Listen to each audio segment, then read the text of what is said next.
வணக்கம் family channel நேயர்களே. உலகில் இப்போ நிகழ்ச்சி. நாம் உலகில் இப்போ நிகழ்ச்சியில் ஒவ்வொரு நாளும் இந்த உலகில் என்னென்ன காரியங்கள் நடைபெற்று வருகிறது என்பதை பார்த்து கொண்டிருக்கிறோம். இன்று ஒரு முக்கியமான தொகுப்பை பார்க்க போகிறோம். நிகழ்ச்சிக்குள் செல்லலாம்.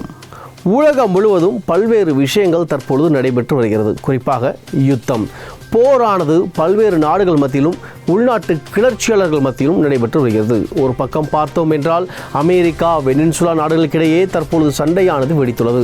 அமெரிக்கா வெனின்சுலா நாட்டுக்குள் புகுந்து அதிபரையை கைது செய்துள்ளனர். அதேபோல் காசா இஸ்ரேல் ஆன சண்டை, அது மட்டுமல்லாமல் உக்ரைன் ரஷ்யா போர் பல வருடங்களாக நடைபெற்று வருகிறது. மேலும் சிரியா நாட்டில் உள்நாட்டு கிளர்ச்சி, ஆயுத குழுக்களிடையே போரானது நடைபெறுகிறது. இப்படி பல நாடுகள் மத்தியில் பல போரானது நடைபெற்று வரும் இந்த சூழ்நிலையில் ஈரானில் என்ன நடைபெற்று வருகிறது என்பதை தான் இன்று நாம் சிறப்பு தொகுப்பாக பார்க்க போகிறோம். ஈரான் நாட்டில் என்ன நடக்கிறது? புரட்சியா, யுத்தமா, பகையா, ஆட்சி மாற்றமா என்பது சரிவர தெரியவில்லை. காரணம், ஈரான் முழுவதும் அரசு கட்டுப்பாட்டுக்குள் வந்துள்ளது. ஒரு தகவலை கூட வெளியில் கசிய விட மாட்டேங்கிறார்கள். அது மட்டுமல்லாமல் மேல்நாட்டவர்கள் ஈரானை குறித்து அடுக்கடுக்கான தகவலை சொன்னாலும் அது உண்மையா என்று பலருக்கும் தெரியவில்லை. ஈரானில் ஆனால் மிகப்பெரிய அளவில் போராட்டம் நடைபெற்று வருவது உண்மை. வேதாகமத்தில் ஈரான் என்ற நாடு பல்வேறு இடங்களில் குறிப்பிடப்பட்டுள்ளது. காரணம், ஈரான் ஒரு முக்கிய பங்கு வகிக்கிறது.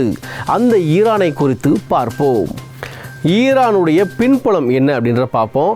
ஈரான் நாடு மிகப்பெரிய நாடாக இருக்கிறது. இராணுவத்தில் சக்தி வாய்ந்த நாடுதான் ஈரான். ஆனால் ஈரானுடைய மற்றொரு காரியம் என்னவென்றால், அது ஆயுத குழுக்களுக்கு பல ஆயுதங்களை வழங்குகிறது.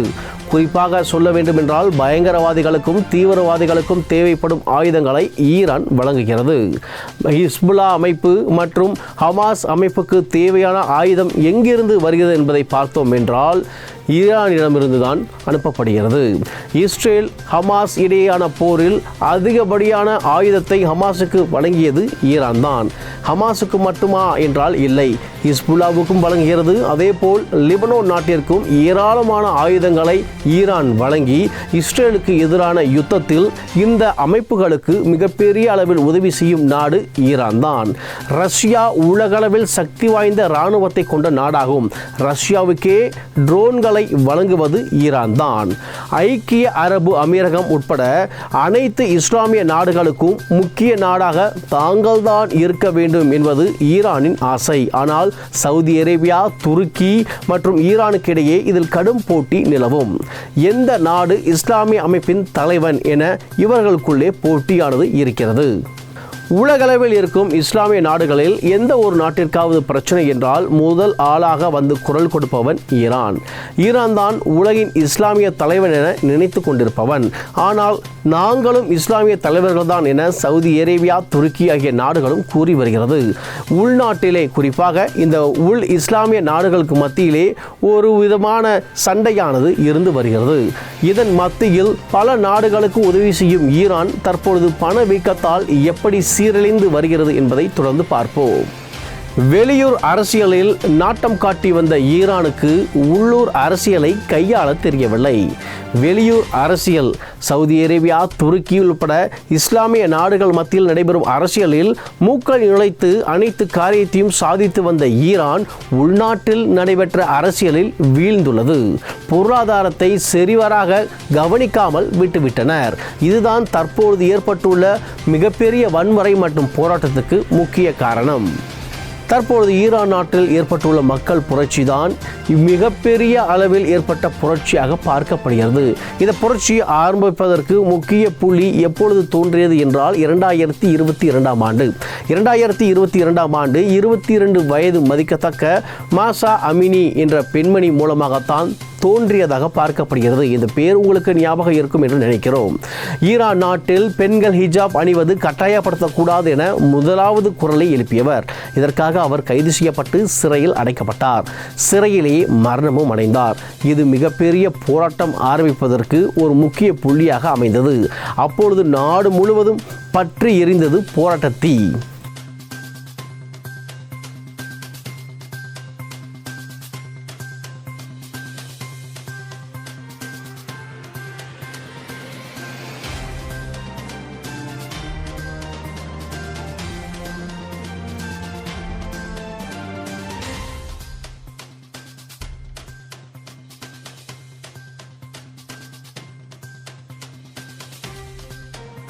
உலக அளவில் குறிப்பாக பயங்கரவாதிகளுக்கு ஆயுதங்களை வழங்கிக் கொண்டிருக்கும் ஈரான், ஹிஸ்புல்லா மற்றும் ஹமாஸ் போரின் போது மண்டியிடுவதை சைலண்டாக பார்த்து கொண்டிருந்தது ஈரான். இதற்கு காரணமும் உண்டு. காரணம், உள்நாட்டிலே மிகப்பெரிய போராட்டமானது 2022ஆம் ஆண்டிலிருந்து வெடித்து வந்ததுதான் என கூறப்படுகிறது.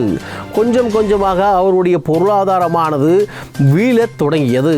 இதனால் மக்கள் அவ்வப்போது போராட்டங்கள் ஈடுபட்டு வந்தனர்.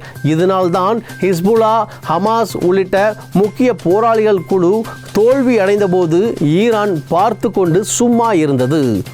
ஈரான் நாட்டில் வசிக்கும் மக்கள், எங்களுடைய வருமானத்திற்கே இங்கு சரியான நிலை இல்லை, இதை விட்டுவிட்டு ஈரான் ஏன் பிற நாடுகளுக்கு சென்று அங்கு பஞ்சாயத்தை செய்ய வேண்டும் என குரல் எழுப்பினர்.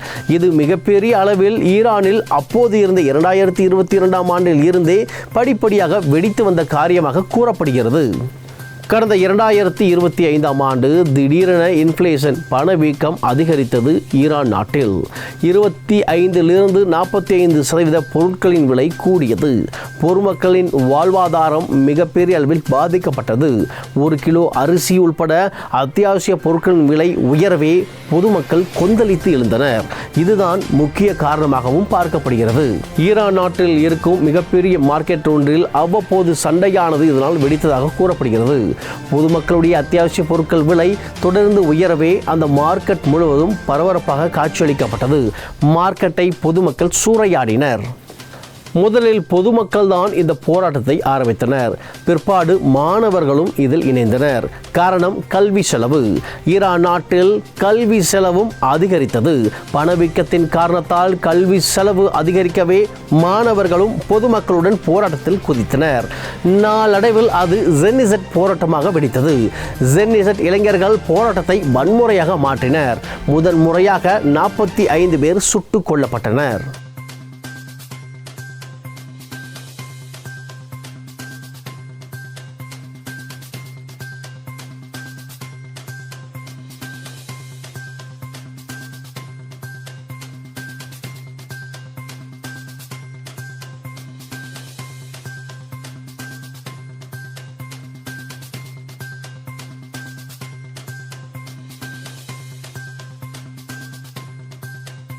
இந்த மரணத்துக்கு பிற்பாடுதான் ஈரான் நாட்டில் இவ்வளவு பெரிய போராட்டம் வன்முறையாக வெடித்துள்ளது என்ற தகவல் உலக நாடுகளுக்கு தெரிய வந்தது.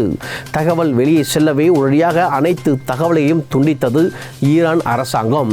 இணைய சேவையை முதன்முறையாக துண்டித்தனர். தற்போது வரைக்கும் அங்கு இணைய சேவை வசதி கிடையாது. தகவல் வெளியே போகாமல் இருப்பதற்காக இந்த நடவடிக்கை எடுத்தனர்.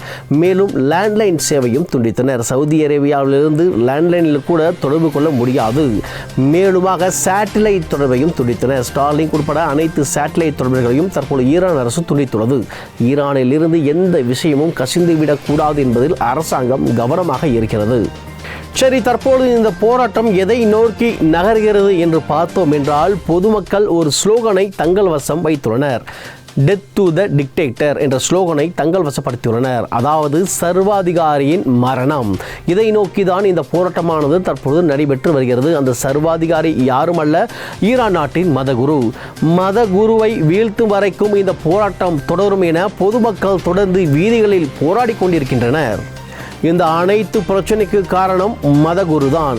மதகுருவின் வீழ்ச்சி வேண்டும். மேலும் ஈரானின் முடிசூடிய மன்னனை நாடு கடத்தியுள்ளனர். அவர் தற்பொழுது ராசா என்பவர் அமெரிக்காவின் வாஷிங்டனில் வசித்து வருகிறார். ஈரானில் இருந்து அவர் நாடு கடத்தப்பட்டார். மதகுருவை வீழ்த்திவிட்டு தங்களுக்கு முடிசூடிய அரசராகிய அமெரிக்காவில் இருக்கும் ராசாவை மீண்டும் அழைத்து வர வேண்டும் என பொதுமக்கள் கோரிக்கையை வைத்து போராடி வருகின்றனர். இதனை அறிந்த ஈரான் நாட்டின் முடிசூடிய மன்னன் தற்பொழுது அமெரிக்காவில் நாடு கடத்தப்பட்டு தங்க வைக்கப்பட்டிருக்கும் அவர் ட்வீட் ஒன்றை போட்டுள்ளார். விரைவில் ஈரானுக்கு திரும்புவேன் என தெரிவித்துள்ளார். சரி, இந்த பிரச்சனையில் அமெரிக்காவுக்கு என்ன சம்பந்தம் என்று கேட்கலாம். அமெரிக்கா எப்பொழுது உள்ளே வருகிறது என்றால், பல நாடுகள் குறிப்பாக ஈரானில் வசிக்கும் மக்கள் கூட அமெரிக்காவிடம் கேள்வி கேட்க தொடங்கினர். அதாவது கோரிக்கையாக அதனை முன்வைத்தனர். எங்கள் நாட்டில் மிகப்பெரிய அளவில் புரட்சி வெடித்துள்ளது. எங்கள் நாட்டு அதிபர்கள் குறிப்பாக மதகுருக்கள் நாட்டு மக்களுக்கு எதிராக செயல்படுகின்றனர். இதை நீங்கள் கேட்க வேண்டும் என்ற கோரிக்கையை அமெரிக்காவிடம் எடுத்துரைக்கின்றனர். மேலும் அமெரிக்காவில் தான் அவர்களுடைய நாட்டின் முடிசூடிய மன்னரும் இருப்பதால் அவரும் கோரிக்கை வைத்தார். இதற்கு பிற்பாடுதான் அமெரிக்கா இந்த விஷயத்துக்குள் வருகிறது. அமைதியாக, குறிப்பாக தங்கள் உரிமைக்காக போராடி கொண்டிருக்கும் மக்கள் மீது ஏதாவது அசம்பாவித சம்பவத்தை ஈரான் அரசு நடத்தினால் அமெரிக்கா உள்ளே பூந்து ஈரானை தாக்கும் என எச்சரிக்கை விடுத்துள்ளது. ஆனால் இதற்கு பதிலளித்துள்ள ஈரான் நாட்டின் மதகுரு, ஈரானில் இஸ்லாமிய மதத்துக்கு எதிராக போராட்டக்காரர்கள் செயல்படுவதாகவும் அரசு கொள்கைக்கு எதிராக செயல்படுவதாகவும் இதனால் தான் நாங்கள் அவர்களை ஒடுக்குகிறோம் என பதிலளித்துள்ளார். இருந்தாலும் ஈரான் நாட்டில் தற்போது வரைக்கும் போராட்டக்காரர்களில் 30,000 பேர் சிறை வைக்கப்பட்டுள்ளனர். பலருக்கும் மரண தண்டனை விதிக்க தற்போது ஆலோசனையானது நடைபெற்று வருகிறது. இதுவரைக்கும் மரித்தோரின் எண்ணிக்கை 15,000-ஐ நெருங்கி இருப்பதாகவும் சில ரகசிய தகவல் வந்துள்ளது. இருந்தாலும் ஈரான் நாட்டின் மீது உலக நாட்டின் பார்வைகள் இருக்கக்கூடாது என்பதற்காக அனைத்து செய்தி ஊடகத்தையும் அவர்கள் நிறுத்தி வைத்துள்ளனர். ஈரான் நாட்டு மக்களின் தற்போதைய கோரிக்கை என்னவென்றால், ஈரான் நாட்டு அரசாங்கம் மக்களை முதல் நன்றாக கவனிக்க வேண்டும். மக்களை விட்டுவிட்டு வெளிநாடுகளுக்கு, குறிப்பாக லெபனான் உள்ளிட்ட நாடுகளுக்கு தேவையான ஆயுத பொருட்களை இலவசமாக வழங்குவதோ, ஹிஸ்புல்லா, ஹமாஸ் உள்ளிட்ட போராளி குழுக்களுக்கு தேவையான ஆயுதம் மற்றும் பொருட்களை இலவசமாக வழங்குவதோ கூடாது. உள்நாட்டு பிரச்சனை நீங்கள் குறையுங்கள், அப்பிறகு இந்த அமைப்புகளுக்கு நீங்கள் பொருட்களை வழங்கலாம் என மக்கள் போராடி வருகின்றனர். ஆனால் இதற்கு ஈரான் அரசு செவிசாய்க்கவில்லை. காரணம், தொடர்ந்து உதவிகளை பயங்கரவாதிகளுக்கு ஈரான் வழங்கி வருகிறது. திடீரென குறைத்து விட்டாலோ நிறுத்தி விட்டாலோ அந்த பயங்கரவாத கிளர்ச்சி அமைப்புகள் ஈரானுக்கு எதிராக திரும்பி விடுவார்கள் என்று ஐயப்படுகின்றனர். இதுதான் ஈரான் நாட்டின் தற்போதைய நிலை. என்ன நடக்கிறது என்று தெரியாமலே உள்நாட்டு மக்கள் ஒவ்வொரு நாளும் பதட்டமான சூழ்நிலையில் வாழ்ந்து வருகின்றனர். மதகுரு வீழ்த்தப்படுவாரா? ஈரானின் முடிசூடிய மன்னர் திரும்ப வந்து ஈரான் நாட்டு அரசாங்கத்தை வழிநடத்துவாரா என்பதை பொறுத்திருந்து பார்க்கலாம். பொதுமக்களின் போராட்டங்கள் அங்கு தொடர்ந்து நடைபெற்று வருகிறது. வேதத்தில் அருமையாக ஒரு வார்த்தை சொல்லப்படுகிறது. அபகுக் 2:4 விசுவாசித்தனால் நீதிமான் பிழைப்பான் என்று வசனம் சொல்கிறது. நாம் தேவனை விசுவாசித்துள்ளோம். தேவன் நம்மை ஆசீர்வதித்து பிழைக்க வைக்க வல்லவராய் இருக்கிறார். நம்முடைய பலவீனத்தையும் அனைத்து காரியத்தையும் உடைய பாத்தில் இறக்கி வைப்போம். இணைந்து உலக நாட்டு மக்களுக்காக நாம் ஜெபிக்கலாம். அன்பின் பரலோக பிதாவையும் நன்றியோடு துதிக்கிறோம். ஸ்தோத்திரிக்கிறோம் தகப்பனே. எங்களோடு இணைந்து ஜெபித்துக் கொண்டிருக்கும் ஒவ்வொரு ஃபேமிலி சேனல்களுக்காக ஸ்தோத்திரப்பா. என்று தங்களுக்காக, தங்கள் குடும்பங்களுக்காக, தெரிந்தோர் தெரியாத மக்களுக்கு எத்தனை ஜெபிக்கலாம். மக்களின் கண்ணீரை துடைத்து கட்டுகளை உடைத்து பிரிந்த குடும்பங்களை தேவன் ஒன்று சேர்த்து ஜெபிக்கிறோம். ஒவ்வொருத்தரையும் தேவன் பலப்படுத்த முடியாது ஜெபிக்கிறோம். அப்பா, இந்த வேலைத்தக்கப்பனை வேலை இல்லாத மக்களுக்கு நல்ல வேலை வாய்ப்பு, அப்பா, தொழில்களை தேவன் ஆசீர்வதித்து தர முடியாது ஜெபிக்கிறோம். உலக அளவில் யுத்த சத்தமானது பல நாடுகள் நடைபெற்று வருகிறது. அங்கெல்லாம் ஒரு சமாதானம் உண்டாக ஜெபிக்கிறோம். உக்ரைன் ரஷ்யா போர், ஈரானில் ஏற்பட்டுள்ள மக்கள் புரட்சி தகப்பனே, அமெரிக்கா மற்றும் தகப்பனே, வெனிசுலா நாடுகள் மத்தியில் ஏற்பட்டுள்ள சண்டைகள் தகப்பனே, ஒரு சமாதானமான நிலைமையை ஏற்றத்தும் தகப்பனே. வாழும் மக்களை தேவன் பலப்படுத்துங்க. உங்களுடைய ரட்சிப்பின் கரம் ஒவ்வொருத்தரும் இறங்கட்டும் தகப்பனே. கிளர்ச்சிகள் முடிவுக்கு வரும்படியாக நாங்கள் ஜெபிக்கிறோம் தகப்பனே. ஒவ்வொரு நாளும் விசுவாசத்து ஜெபிக்கிற அந்த ஃபேமிலி சேனல் வாழ்க்கையில் நீங்கள் அதிசயத்தையும் மறுப்பதையும் செய்கிறீங்க. எங்களுக்கு கிடைக்கிற ஒவ்வொரு சாட்சிகளுக்காக நமக்கு நன்றி. இன்றைக்கும் விசுவாசித்து ஜெபிக்கிற இந்த மக்களுடைய வாழ்க்கையில் அவங்க ஜெபங்களை தேவன் கேட்டு உங்களுடைய சித்தம்படியான காரியங்களை செய்து சாட்சியலாக ஏற்படுத்த முடியாது ஜெபிக்கிறோம். மேலானவை நம்முடைய கரங்கள் உபயோகிக்கிறோம், பாதங்களை தாழ்த்திடும், ஒவ்வொரு வைத்திரும். இயேசு கிறிஸ்துவின் நாமத்தில் ஜெபிக்கிறோம். எங்கள் ஜெபங்கள் ஜீவனான பிதாவே. ஆமென், ஆமென். நேர்களே, இன்னைக்கு உலகில் இப்போ நிகழ்ச்சியில் உங்களுக்கு தேவையான பல சுவாரஸ்யமான தகவலாம் கிடைச்சிக்கிறோம் நம்புகிறோம். மீண்டுமாக மற்றொரு நிகழ்ச்சியில் உங்களை சந்திக்கும் வரை உங்களிடமிருந்து விடைபெறுகிறோம். ஒளிப்பதிவாளர் ஜானுடன் உங்கள் வேலன்.